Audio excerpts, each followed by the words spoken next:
Creator.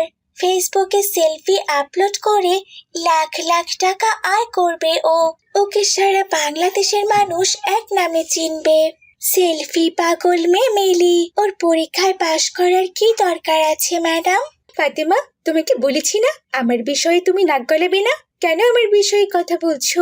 আমার পড়াশোনা গোল্লায় যাক, এতে আমার কিচ্ছু যায় আসে না, কিন্তু আমি সেলফি তুলবই আর ফেসবুকে আপলোড করবই।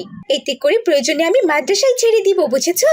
মিলি, এসব কি কথা বলছো তুমি? তুমি এখনো সেলফি তোলো?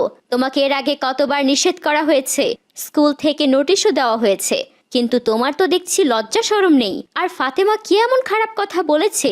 ও তো তোমার ভালোর জন্যই বলেছে। একজন মেয়ে আর মাদ্রাসার ছাত্রী হয়ে তুমি কেন ফেসবুকে তোমার নিজের ছবি আপলোড করবে বলো তো? ম্যাডাম, এখন আপনিও শুরু করলেন? আরে ধুর, আমি পড়বই না এই মাদ্রাসায়। এই কথা বলে মিলি ম্যাডামের উপর রাগ করে ক্লাস থেকে চলে গেল। এদিকে মিলি চলে যাওয়ার পর ম্যাডাম ফোন করে মিলির বাড়িতে সমস্ত কথা জানিয়ে দিল। ম্যাডাম, খুব ভালো হয়েছে ও চলে গেছে।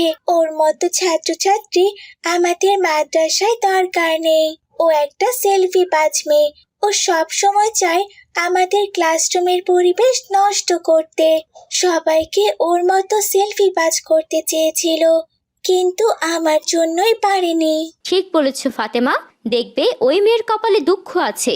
ও যেভাবে সেলফিকে নেশা আর পেশা হিসেবে নিয়েছে, একদিন ওই সেলফি ওই মেয়েকে ডোবাবে, এই আমি বলে দিলাম। এইদিকে মিলি রাগ করে মাদ্রাসা থেকে বেরিয়ে রেল লাইনের ধার দিয়ে হাঁটছিল। তখনই সে দেখলো উল্টো পাশ থেকে একটা রেলগাড়ি আসছে। ওরে বাবা, কি সুন্দর একটা রেলগাড়ি আসছে! এক কাজ করি, এই রেলগাড়িটাকে আমার সেলফিতে বন্দি করি। এরকম চলন্ত গাড়ির সামনে সেলফি তুললে সেই সেলফি ভাইরাল হবেই হবে। যেমন ভাবনা ঠিক তেমনই কাজ। মিলি রেল লাইনের পাশে দাঁড়িয়ে সে চলন্ত গাড়ির সাথে সেলফি তুলতে গেল, কিন্তু রেল লাইন থেকে কতটুকু দূরত্বে দাঁড়াতে হয় সে বুঝতে পারলো না। গাড়ি এসে ধাক্কা দিয়ে দূরে ছিটকে ফেলে দিল। রেলগাড়ির এমন ধাক্কা খেয়ে ছিটকে মাটিতে পড়েই মিলি মারা গেল। মাদ্রাসার স্যার ম্যাডাম বন্ধু বান্ধব আত্মীয় স্বজন খবর পেয়ে সেখানে ছুটে এলো, কিন্তু ততক্ষণে অনেক দেরি হয়ে গেছে। অকালে একজন মেয়ের জীবন যে শেষ হয়ে গেল। তখন তার বাবা মা বন্ধু বান্ধব ম্যাডাম সকলে কান্না করতে লাগলো। তো দেখলে তো ছোট্ট বন্ধুরা, অতিরিক্ত মোবাইল আসক্তি